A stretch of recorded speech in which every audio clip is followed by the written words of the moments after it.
गजाननं भूतगणाधिसेवितं कपितजम्बोफलचारुभक्षं उमाशुकं शोकविनाशकारकं नमामि गणेशपादपम्। अनंत श्री विभूषित श्री 1,00,000 पंचायती महानिर्वाणी अखाड़ा के वरिष्ठ श्रोत्रिय वरिष्ठ महामंडलेश्वर एवं उत्तर प्रदेश शुद्ध समाज के अध्यक्ष श्री शतपुदेव भगवान के चौधरी कोटि निमंत्रण। यहाँ के पीठाधीश्वर महामंडलेश्वर स्वामी भास्करानंद जी के चरणों में कोटि कोटि वंदन। यहाँ पर विराजमान पंडित जी सभी के अंतरकरणी आत्मस्वरूप परमात्मा को हम पहले चतुर्थ अध्याय के 1 से 5 श्लोकों का पाठ करेंगे। तत्पश्चात श्रीमद् भागवत के 10वें स्कंद का 6ठे अध्याय से चलेंगे। ओम श्री परमात्मने नमः। अथ चतुर्थो अध्यायः।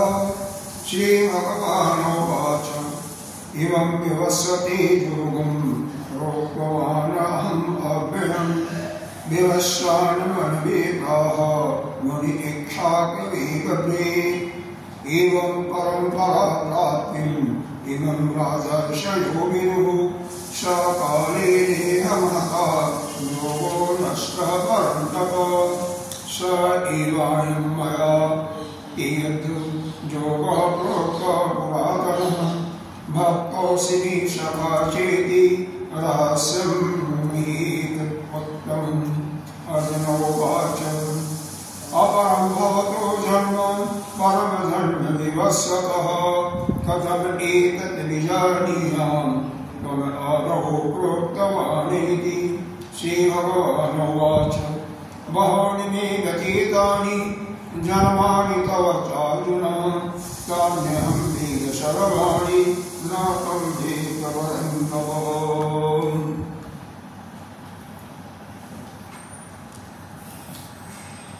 श्रीमद्भागवत अष्टमाध्याय। कल तक तो हम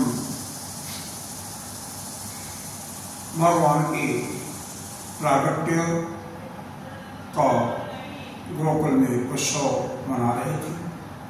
साथ ही जो वसुदेव देवकी ने भगवान से प्रार्थना किया था बहुत ही अनुकरणीय है हमारे लिए। बाद में जब वसुदेव जी गोकुल से यशोदा के यहाँ पैदा हुई उस जोग माया कन्या को लाते हैं। देवकी बारंबार प्रार्थना करती है कि हे भाई यह तो कन्या है, यह तो तेरे काल नहीं हो सकती। तेरा काल तो पुत्र ही हो सकता है, जैसा आकाशवाणी हुआ था। मेरे तो 8वां पुत्र नहीं हुआ बल्कि एक कन्या हुई, तो कैसे तुम्हें मार सकती, इसलिए इसको छोड़ दो। लेकिन वो छोड़ता नहीं है।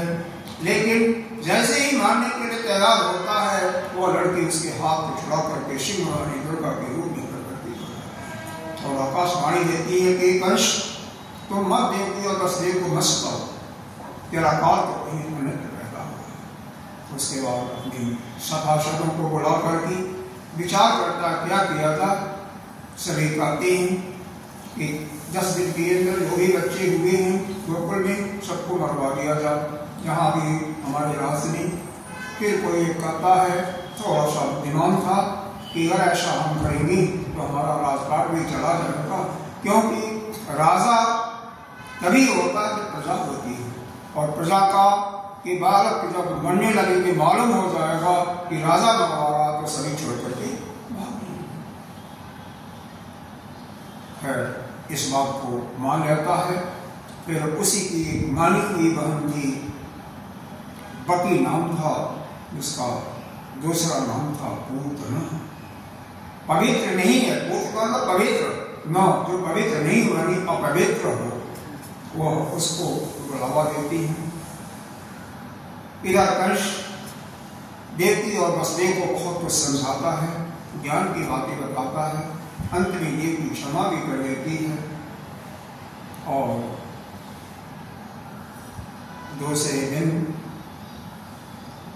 4 दिन या 5 दिन के अंदर ही उधर गोकुल से नंद बाबा अपनी ग्वालों को लेकर के कर चुकाने के लिए आते हैं। क्योंकि कोई भी सामंत होता है तो उसको कर चुकाना पड़ता है राजा का। साथ ही यदि अपना उत्तराधिकारी पैदा हो गया है उसकी खबर भी दे देती हैं। उनको रहने के लिए बहुत अच्छे विश्राम आलय होता है राजाओं का, उसमें रखा जाता है। जैसे ही वसुदेव को मालूम होता उधर वसुदेव की हथकड़ी छुड़ा दिया गया था वसुदेव और देवकी को, तो वसुदेव जी आकर के कहते हैं आप जल्दी से यहाँ निकलो क्योंकि गोकुल में अनिष्ट होने वाला है। और यह देख करके वो जल्दी से दूसरे दिन निकलते हैं। 5वां दिन था। दूसरे दिन छठी बढ़ई मनानी, उसी दिन छठी बढ़ई भी मनाई जा रही थी। अब होता क्या है, इधर कंस ने पूतना को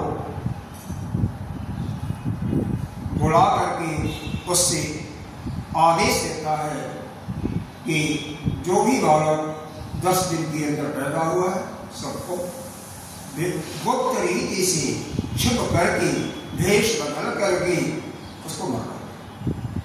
किसी को यह मालूम न होने पाए कि राजा मरा। जैसे प्लेग की बीमारी फैल जाती है, कोई अन्य बीमारी आ गई और लोग मरने लगते हैं, तो ऐसे ही बालक लोगों का नाश करो, लेकिन यह मालूम न हो कि कौन मार रहा है, कैसे मार रहा है। वह कौन थी उसके विषय में थोड़ा सा ध्यान करें। यह पूतना कोई और नहीं, राजा बड़े की पुत्री थी जिसका नाम था रत्नमाला। पिछले युग में मनवंतर में जब राजा बलि इंद्र पद को प्राप्त करने के लिए 99वां यज्ञ कर रहे थे, उसी समय देवताओं के प्रार्थना अनुसार भगवान कश्यप और अदिति के माध्यम से प्रकट होते हैं। एक छोटे से बालक रूप में नाम ही पड़ जाता वामन भगवान, और वह वामन भगवान चेहरे पर बहुत बड़ा तेज है। जब राजा बलि के दरबार में आते हैं, इनके जो पहरेदार हैं, शकों के गार्ड इत्यादि, उनको पहले से आदेश का कोई भी ब्राह्मण आए तो जो मांगे उसको दान दे दे, हमारे पास लाने की जरूरत कोई नहीं है। इन्होंने कहा कि हमें तो केवल राजा से ही डरना है। तो राजा के पास समाचार भेजा जाता है और वहां पर इजाजत देने के बाद इतना सुंदर बालक, उसके छवि को, उसके तेज को देख करके यह जो रत्नमाला थी इनकी बेटी, उसके मन में ऐसा भाव हो जाता है माध्यता का कि यह बालक अगर मेरा बालक होता तो मैं इसको दूध पिलाती, मैं इसको पूरा लाड़ प्यार करती। मातृत्व का भाव। फिर जब भगवान संकल्प करा लेते हैं 3 पग जमीन देने का, पहले पग में नाप लिया इन्होंने मृत्युलोक को, दूसरे में स्वर्गलोक को माप लिया, तीसरा पैर जब बाली के मस्तक पर रखते हैं, क्योंकि बाली ने कहा कि जब तक मेरा आम है उसको आप नहीं लोगे तब तक मेरी प्रार्थना पूजा भी सफल नहीं होगी, और मेरा अहम हमारे पास ही रह जाएगा, हमारा कल्याण कैसे होगा। इसलिए प्रभु आपका तीसरा पैर हमारे शिर पर। उसी समय इनकी विकराल रूप को देख करके रत्नमाला के अंदर आता है कि ये अरे यह तो दुष्ट है, क्षरिया है, इसको तो मैं विष खिलाती हूं। देखो, किसी भी जीव के अंदर जो कामनाएं होती हैं और जब तीव्र कामना आ जाती है, दृढ़ इच्छा हो जाती है, तो वह किसी न किसी जन्म में उसकी कामनाएं, उसकी इच्छाएं पूरी। इसीलिए हमारे अंदर कोई भी इच्छा ना हो, इस पर हमें कैसे हम उसका पालन कर सकते। कोई इच्छा ना है, हमारा मन जब अनवरत भगवान का, अपने आराध्य का चिंतन करता रहेगा तो संसार की इच्छाएं वैसे भी नहीं आएंगी। दूसरा तरीका यह है, संसार के जितने भी वस्तु हैं, जीवन है, देश है, सब क्या है, अनित्य है। अगर विचार करें तो किसी भी वस्तु में जितने भी भोग्य पदार्थ सामग्री हैं, उसके जो गुण हैं हमें दुख देने वाले हैं, हमें संताप देने वाले हैं। ऐसा विचार करके उस भोग वृत्ति को हम हमेशा के लिए समाप्त कर सकते हैं, अपनी इच्छा से बाहर खींच सकते हैं। उसके अनित्यपना को जान करके और उसके गुणों के द्वारा जो नुकसान हमारे होने वाला, जो हानि होने वाला है, उसको जैसे बहुत बढ़िया खीर बनी हुई है, तस्वीर नाना प्रकार के व्यंजन है, लेकिन अगर एक गिलास भी आपने ज्यादा खा लिया तो क्या हो जाएगा, अजीब हो जाएगा, तो क्या होगा, नुकसान करेगा। और फलस्वरूप आप कुछ भी खाइए, बनता क्या है, मूत्र, मल, पसीना, कफ, वेग, रक्त, यही तो बनता है। और जो कि सब त्यागने के योग्य ही है, सबको त्यागना ही। कोई ऐसा चीज नहीं है जो आपके एक दृष्टांत के रूप में यहाँ पर देख सकते हैं।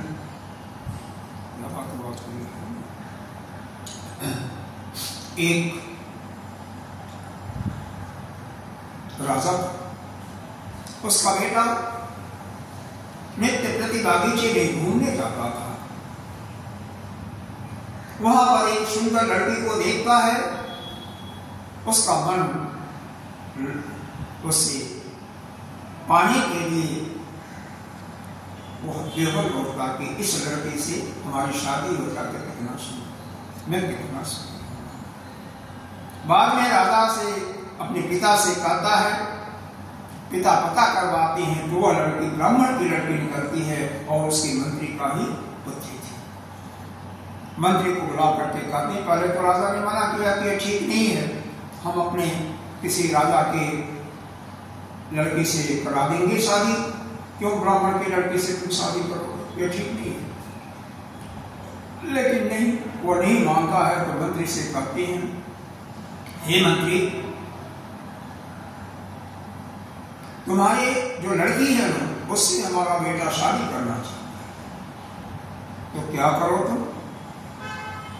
1 महीने के अंदर तुम्हें मैं समय दे रहा हूं, जवाब दे दो। हाँ, मैं तो फिर जो भी होगा हम एक्शन लेंगे। और उस दिन से उसका खाना पीना, सब सोना, सब कुछ हराम हो जाता है, उसी चिंता में हो।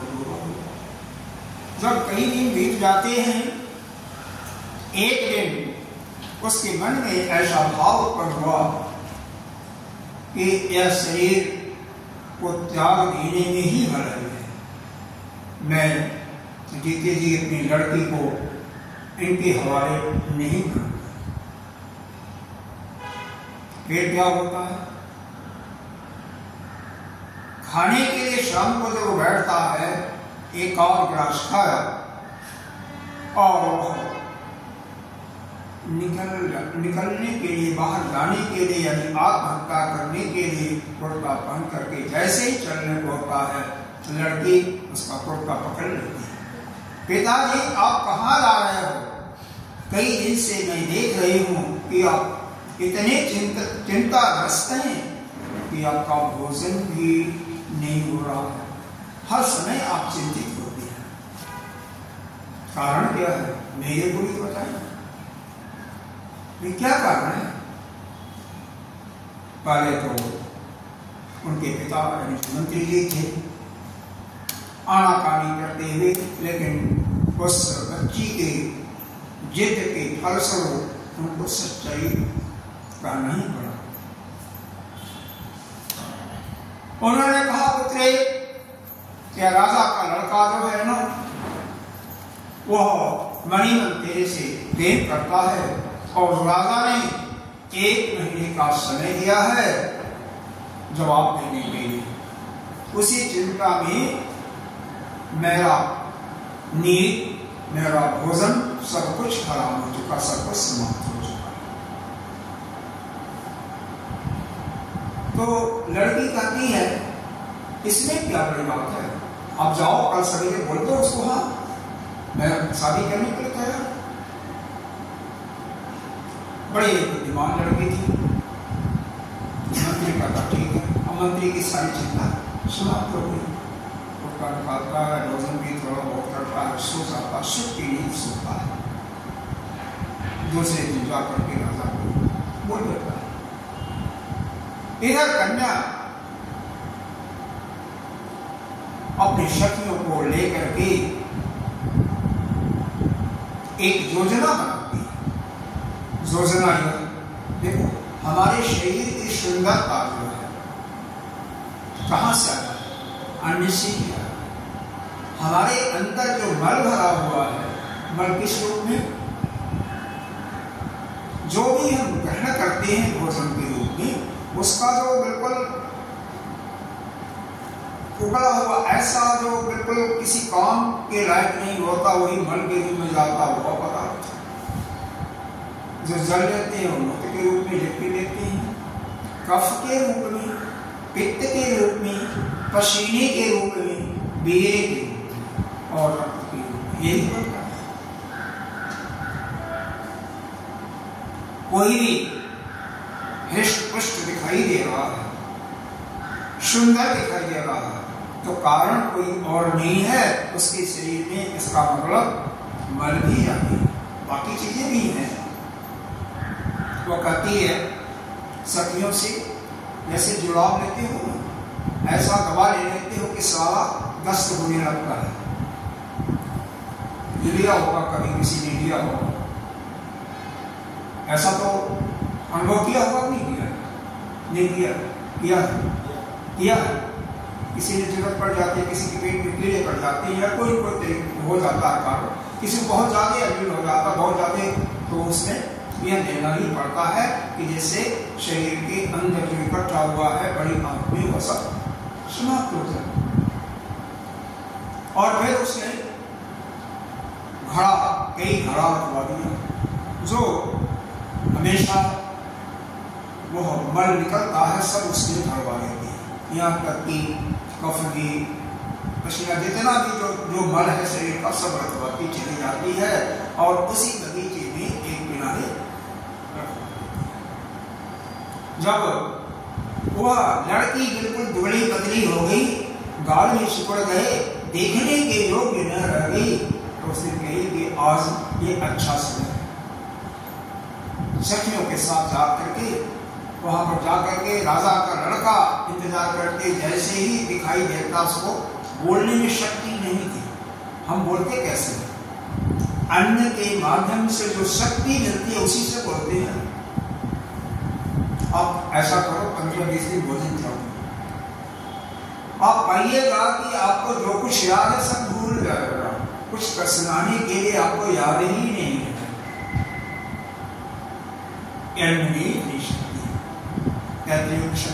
आता है अन्न आदि प्राणो, अन्न से ही सब कुछ होता है। प्राण भी अगर शक्ति न मिले तो कैसे? अन्न से ही पैदा भी होती है। यही वनस्पतियों के माध्यम से वह जीव वनस्पतियों में जाता है, और उसको जब कोई ऐसा युवक जिसकी शादी भी हुई है, संतान करने की योग्य जब वो खाता है, तो उसके माध्यम से संतान की प्राप्ति होती है। वहां पर राजा को संकेत करती, लड़के को राजकुमार को संकेत करती है। वो चल तो देता है लेकिन देखता है कि बहुत बदबू आ रही है। मुंह उठा करके किसी भी तरीके से क्योंकि लड़की कहता है बोली किसी ने बुलाया आपने? कहती है कि आपको पता होगा कि मेरी आपसे शादी होने वाली है, तो मैं कुछ आपसे बात करना चाहता हूँ। राजकुमार कहता है अरे आप तो बहुत सुंदर थी अभी 15 दिन के 10 दिन के पहले, और इसमें क्या हो गया, कौन सा रोग हो गया कि आपके शरीर सूख गया, आपकी शक्ति ही नहीं रही और बदबू आ रही है।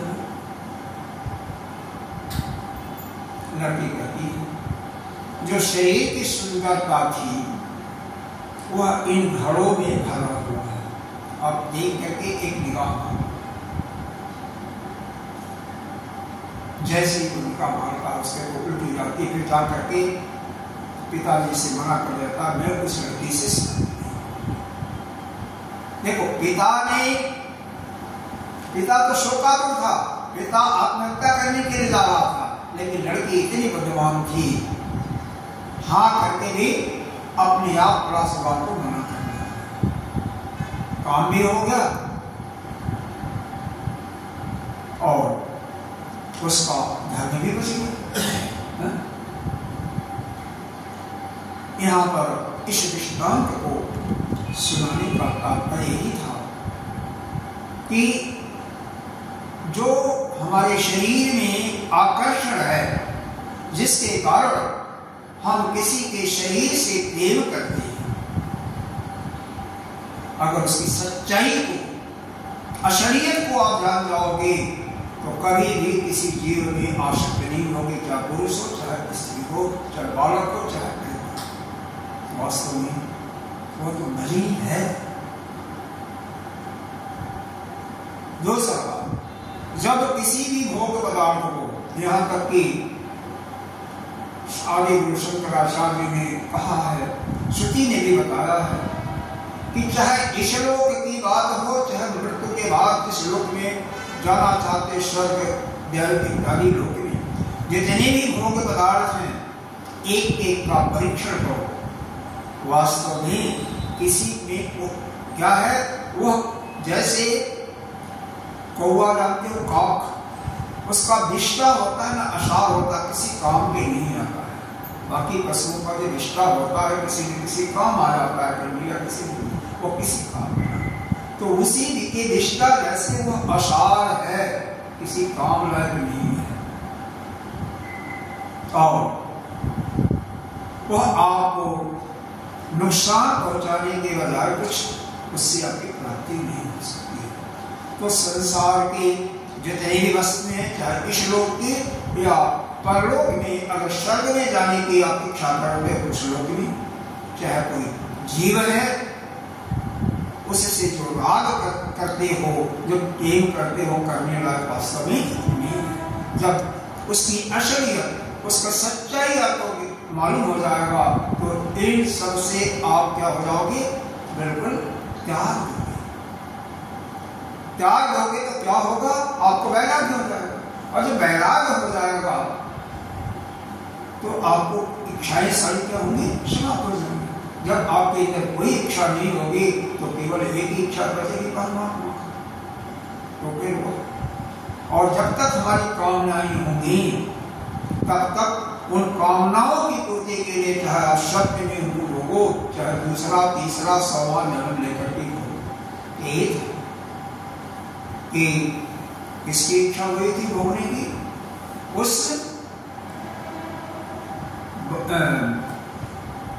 राजा बलि की पुत्री जो रत्न वाला था, उसकी दो इच्छाएं हुई थी।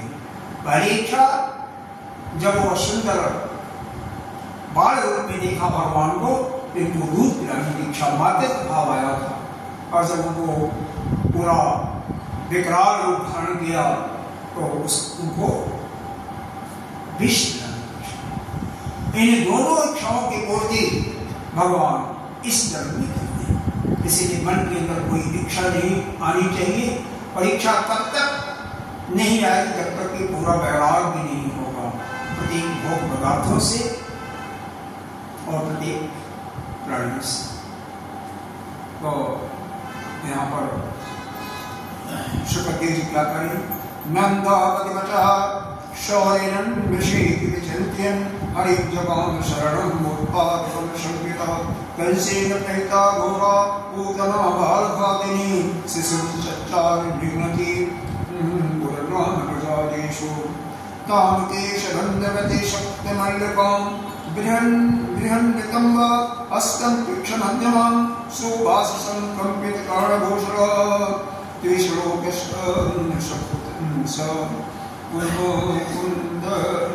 कुंतल मतलब वह अपने रूप को ऐसा सजाया, क्योंकि ये जो दानव होती है ना, अपने रूप को बदलने में भी बहुत माहिर होते हैं, चतुर होते हैं। हर प्रकार के श्रृंगार करके एक अप्सरा बन करके वह इस गोकुल में प्रवेश करता है। देखती है कि सारे गोपी और गोप सभी लोग एक किसी के घर के पास जा रहे हैं। लगता है यहाँ पर कोई खास प्रोग्राम है, यहाँ पर लगता है कोई बालक का जन्म हुआ है। वहां पर यह भी पहुंच जाती है पूछते पूछते, और इतना सुंदर था शरीर, यहाँ तक कि नंद की पत्नी यानी कृष्ण की जो माँ जशोदा जी हैं वो भी मुग्ध हो जाती है। रोहिणी भी, अरे देवी आओ आओ, या क्या सोचती हैं कि लक्ष्मी जी साक्षात आ गई। उनको अपनी अंतःपुर में बैठा लेती हैं। उसी समय भगवान कृष्ण रोने लगते हैं। अब रोने लगते हैं, इस पर आंखें बंद कर देती हैं। इस पर महात्माओं ने बहुत कुछ विचार किया है। वल्लभाचार्य अपने एक संबोधि नाम की पुस्तक उसमें लिखा है कि अविद्या ही पूतना है। पूतना जो पवित्र नहीं है, अर्थात अविद्या से ग्रस्त है। भगवान ने सोचा मेरे दृष्टि के सामने यह अविद्या नहीं टिक सकेगी, इसलिए अच्छा है कि मैं नेत्र ही बंद कर लूं। और कोई कहता है कि भगवान इसलिए नेत्र बंद कर लिए, जब यशोदा मां रो रहे थे पहले, और रोते हुए उसने कही कि यशोदा लगता है तेरा यह पहला बच्चा है, तू बच्चे को अभी भुलवाना नहीं जानती, मेरे दे दो। और उनके गोद में जाते ही बच्चे को शांत हो गए। उन्होंने कहा बालक को जब कोई भी परेशानी होती है किसके पास जाता है? माता के पास जाता है। अब माँ ने ही मेरे को किसी को दे दिया, कृष्ण को, बाबनी को, माँ को तो पता नहीं था, लेकिन उसको दे दिया तो मैं क्यों किसका आश्रय करूं?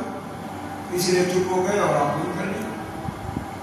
क्योंकि उसको मारना भी है तो आंख बंद करके, क्योंकि वो मेरे शरीर को देखेगी, मैं इसको देख लूंगा, हो सकता उसका कल्याण हो।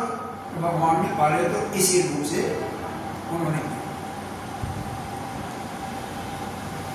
भगवान सोचने लगे कुछ महात्मा लोग कहते हैं कि मैं तो गोकुल में आऊंगा तो माखन मिश्री खाऊंगा, लेकिन यहाँ पर तो छठे दिन ही वो विष अस्त्र में विष पूरा लेप करके आई हुई थी। यह तो कालकूट नाम का विष दे दी।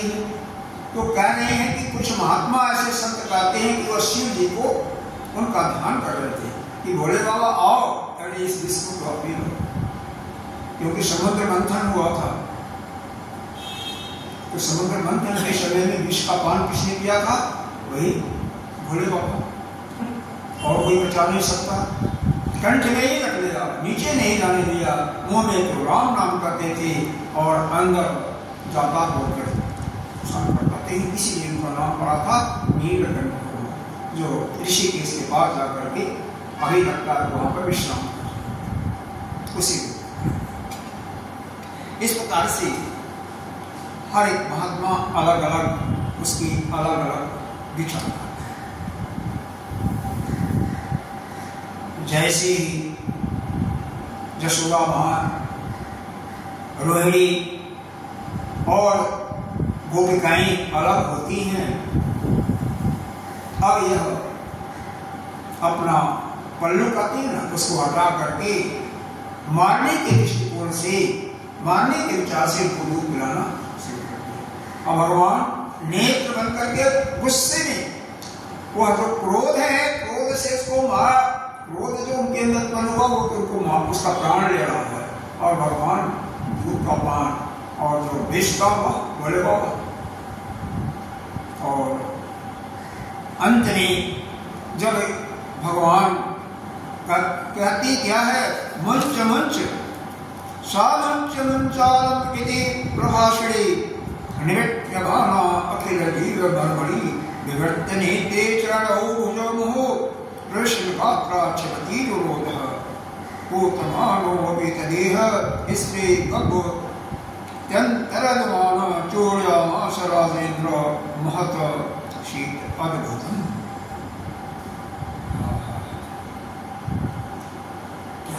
विचित्र बात है। अरे मेरे को छोड़ छोड़, मुझ मतलब छोड़। लेकिन भगवान कहते हैं कि मैं छोड़ना नहीं जानता किसी को, जब किसी को पकड़ लेता हूं तो मैं छोड़ता नहीं। अरे भगवान किसी भक्त को अपना लेते छोड़ते थोड़ी है, उसका उद्धार ही करते हैं। और भगवान भी उसका अंत में प्राण ले लेती हैं। और जहां पर जंगल था, जंगल में ऐसे गिरती बताते हैं कि 6 कोस में गिरते गिरते 6 कोस के अंदर जितने भी वृक्ष थे सब गिर जाते हैं। कितनी विकराल राक्षसी थी। उधर से नंद बाबा भी आ रहे थे और बाल बाल आ रहे थे। सभी ने पहले तो क्योंकि इधर से दौड़ती हुई माँ जशोदा भी जाती है, रोहिणी भी जाती है और वो कहीं जाती है, क्या हुआ क्या हुआ, मेरा कान्हा कहाँ है, मेरा कन्हैया कहाँ है। और उसका तो वहाँ पर चिता जलाई जाती, काट काट करके।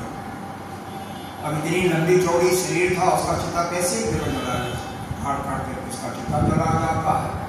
उससे जो गंध निकलता है वह यहाँ पर ऐसा दिया हुआ है कि शरीर को पहाड़ के गुफा के समान था, ठीक है। लेकिन जो शरीर से जो गंध निकलता है, लगता है कि सुगंधी जलाई जा रही है। क्यों? जिसका शरीर भगवान के द्वारा स्पर्श कर लिया उसमें क्या है, वो सुगंधी रहेगा, उसकी ज्योति भगवान के अंदर समा जाती है। और कहा गया कि जो गति उन्होंने अपने माँ को दिया वही गति पूतना को भी दिया ना भाई। उसका दूध पिया, मातृत्व की उसकी इच्छा हुई थी और उसकी इच्छा की पूर्ति भगवान ने। भगवान तो इतने दयालु हैं, किसी रूप में कोई चाहे तो सही उस भगवान को अपनाना, अपना बनाना किसी रूप में चाहे। अरे कंस भी तो, कंस के भांजे थे, लेकिन कंस भी तो दिन रात इसीलिए याद करता था कि उसको जहां पाऊं तहां मार डालूं। दुश्मन के रूप में याद करता था, लेकिन याद तो करता था ना। जैसे बिजली के पास चले जाओ, नलका तार हो बिजली का, आप जानबूझ करके जाओ, अनजाने में जाओ तो तार क्या होगा, आपको करंट मार देगा, गिर पड़ोगे, आपका प्राण भी निकल सकता है। उसी प्रकार से उस प्रभु का नाम चाहे कोई किसी भी तरीके से ले, जान करके लो, अनजाने में लो, क्रोध करके लो, प्रेम से लो, कैसे भी लो, वह प्रभु का जो नाम आपके मुख से निकल रहा है आपका तो कल्याण ही। अरे अजामिल को देखो, इसी भागवत के अंतर्गत 6ठे अध्याय में कथा, 6ठे स्कंद में कथा आती है कि अजामिल अपने छोटे पुत्र को बुला रहा था, नारायण नारायण, जब उसका अंतिम समय आया था। भगवान को तो नहीं बुला रहा था, लेकिन संतों की कृपा से अपने पुत्र का नाम क्या रखा था, नारायण। इसीलिए अपने बच्चों का नाम भगवान का नाम रखो, तो आपका मन नहीं करता तो भी भूल करके ही परमात्मा का नाम आएगा और वही आपका कल्याण करते। और उस नारायण अपने बेटे को बुलाते उसका कल्याण हो जाता है।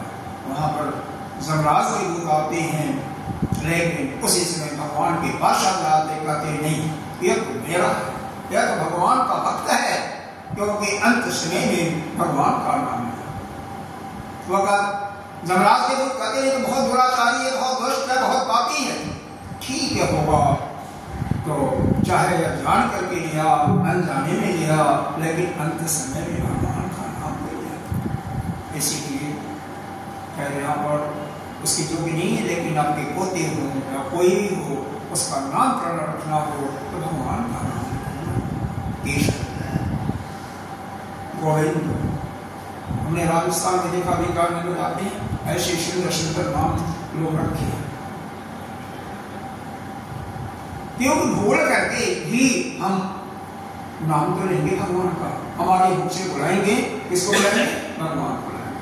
ठीक है, अपने बेटे को बुला रहे हो, अपनी पुत्री को बुला रहे हो, अपनी पोती को बुला रहे हो, राधा, यशोदा इत्यादि, ऐसे करके नाम सुंदर सुंदर।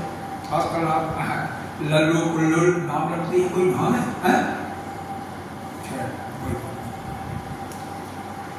अब वहां पर उसका अंतिम संस्कार हो जाता है। माँ यशोदा, रोहिणी इत्यादि सारी गोपियां बालकृष्ण को ले जाती हैं और भगवान से प्रार्थना करती हैं, गायों से उसको झाड़ती हैं। जो लेडीज का ये है ना, कोई घटना घट जाती है तो बच्चे को स्नान करा करके गौ की पूछ से, एक टुंडी नाम की गाय थी जो कि पूछ कटी हुई थी, वो बहुत भगवान को प्रेम भी करती थी, भगवान भी करते थे, और उससे झाड़ना जानती है ना, कोई भी आ गई आला वाला वो सब समाप्त हो गया। और प्रार्थना क्या करती है, बहुत सुंदर है। प्रश्निकावास्ते बुद्धिम आत्मानं भगवान परः पीडन्तं पातु गोविन्द श्यामं पातु माधव ब्रजन्तं व्याद वैकुण्ठम् आसीनं तां श्रीरमति भंजानं चतुर्कपातो सर्वज्ञ। प्रश्निगर्भ जो भगवान का एक नाम था, पहले जन्म में जो देवकी वसुदेव के नाम से सतपा नाम के प्रजापति थे वसुदेव जी, और यह कृष्णी नाम की थी देवकी जी, वहां से पैदा हुए थे। ये बुद्धि को देने वाले, ये तेरी बुद्धि को ठीक करें और क्या तेरे अहंकार की रक्षा करें। गोविंद सोते खेलते समय गोविंद रक्षा करें, और सोते समय माधव रक्षा करें, चलते समय भगवान वैकुंठ तेरी रक्षा करें। इस प्रकार से सारे जो जो देवता भगवान का नाम होता है, अपने पुत्र के कामना के लिए उनसे प्रार्थना।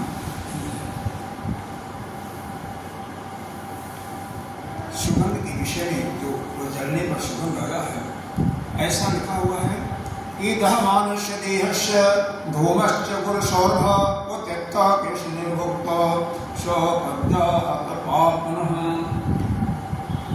मतलब वो राक्षसी थी, लेकिन उसके बाद में अगर की सुगंध आ गई थी। अगर जानते हैं ना, ऐसे सुंदर भगवान ने जो जिसका दूध पिया था, उसी क्षण अगर भगवान किसी को अपनाते हैं, उसी क्षण देने लगते सारे पाप से नष्ट हो जाते। और इसके बाद अगला सत्या श्लोक अलग आता है, और जड़ावत का भी भगवान उद्धार करती हैं। थोड़े बच्चे जब 3-4 महीने के हो जाते हैं तो करवट लेते हैं। आप लोग माताएं जानती होंगी, गोकुल ऐसा है हमारे हिंदू धर्म के अंदर भी है कि जब बच्चा करवट लेता है तो भी उत्सव मनाते हैं। गोकुल में ऐसा तो करवट लेते हुए बच्चे देख गए, गोपियां देख गई, यशोदा से कहने लगे कि तेरे बेटे का तो आज करवट ले लिया है, इसका अब तो कुछ खाने पीने को चाहिए, करवट। यशोदा ने कहा कोई बात नहीं, घर में कमी नहीं है, पर सबका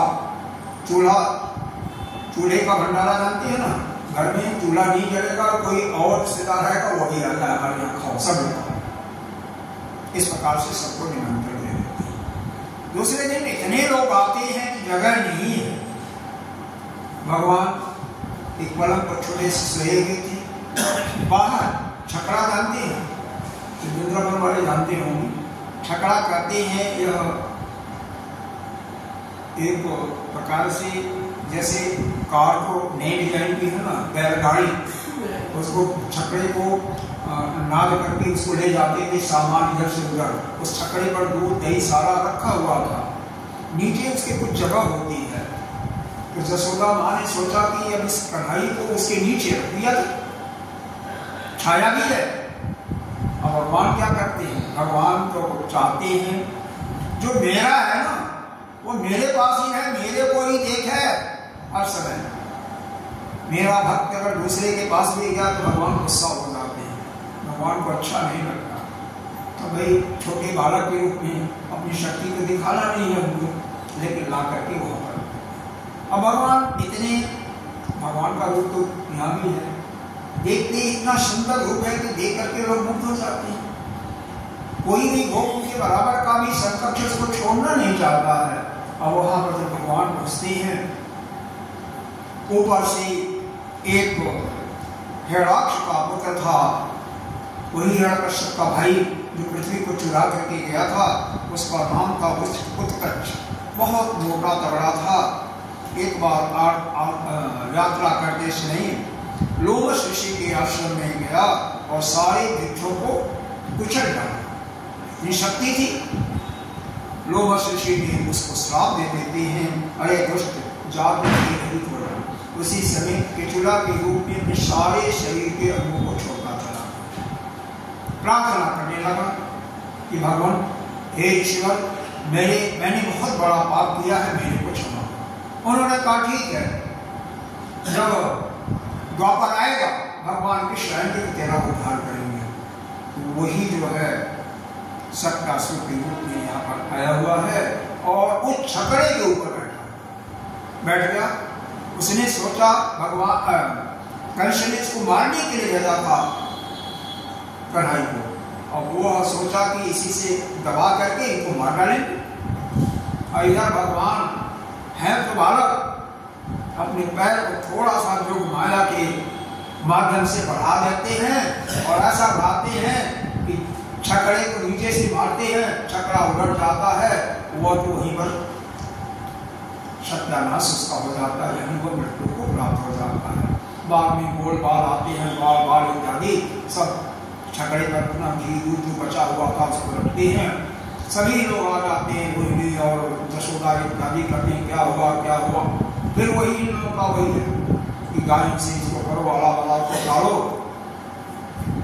और लोग जशोदा को पूछते थे कि भाई तुमने बच्चे को वहां क्यों रखा, अरे घर में रख देता। माँ ने कहा कि हमने सोचा कि 4 आदमी और बैठ जाएंगे, 4 गोपियां और बैठ जाएंगे। एक बात तो यहाँ से जब दूध पिलाने को इन्होंने पूजना को दिया था, तो याद रखो कोई भी छोटा बालक है, कोई अगर अनजान स्त्री आती है, अनजान पुरुष आता है, तो छोटे बालक को उसको नहीं लेना चाहिए बोल करके इन्होंने पूजना को उसकी सुंदरता पर मुग्ध करके दिया था। इतना तो आपके अंदर होना चाहिए कि भाई हमारा बालक है जिसको हम कभी देखे ही नहीं है, कोई परिचय नहीं है, उसे छोटे से बालक को उसके गोद में क्यों देते। और सब कार्यक्रम हो रहा है आपका, उस बाहर जाकर के अपने बच्चे को रखकर कोई अच्छा काम थोड़ी किया है।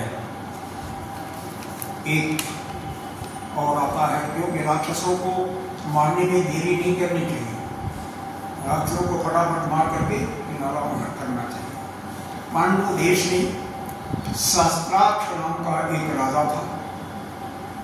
वह नर्मदा नदी के किनारे पर रानियों के साथ विहार कर रहा था। वहीं से दुर्वासा ऋषि करते, जानते हैं दुर्वासा ऋषि कितने क्रोधित होते हैं। उसने प्रणाम नहीं किया, वह अपने रानियों के साथ विवाह कर रहा था। उन्होंने श्राप दे दिया, जा तो राक्षस हो जा। बहुत अन्य विनय करता है तो कहते हैं ठीक है, जाओ वापस में तेरा भगवान आएंगे, तेरा कल्याण करेंगे। वही तिड़ावत का रूप करके जैसे भवंडर आता है, अभी देखा होगा आकाश में ऐसी हवा चलती है कि लगता है कुछ जैसे घूमता लगता है, वैसे ही भवंडर के रूप में आ गया वहीं पर और भगवान को उड़ा करके मारने के लिए आया कि उसकी कंस का बेटा हुआ राक्षस भगवान तो मारने के लिए आए थे, लीला तो भगवान को करना ही था। खैर जैसे ही भगवान एक बैग वो भवंडर को उड़ा करके ले चला और भगवान इतने हैवी हो जाते हैं, भारी हो जाते हैं कि उसका भार नहीं सह पाता है और अंत में वह जैसे इसे होता है भगवान उसका कचूमर निकाल देते हैं। और यहाँ पर बोली कृष्ण मिंत्रावन कृष्ण भगवान की है। यहाँ पर शक्रासुर का भी उद्धार किया, तिड़ावत का भी उद्धार करते हैं और पुतना का भी उद्धार कर दिया। इसी के साथ में ये 7वां अध्याय आपका 10वां स्कंद का 8वां अध्याय समाप्त होता है। ओम श्रीमद्भागवते महात्म्यां परमहंसां सेवान्त समन्वय प्रभाव तिड़ावत मोक्षो नाम सप्तमो अध्याय 7वां समाप्त हो गया, 8वां कल शुरू होगा। कल हम नामकरण के संस्कार की चर्चा करेंगे और भी बाल लीलाओं का वर्णन होगा। आप सबसे प्रार्थना है कि समय पर ही ठीक 6:30 बजे कथा शुरू हो जाती है और 7:30 बजे ठीक बंद हो जाएगा। तो हमारी प्रार्थना है कि समय पर ही, वैसे भी 2-3 लोग हैं, जो भी हैं 4 लोग जो भी हैं वो आकर के कथा का समय से शुरू हो और समय पर समाप्त हो।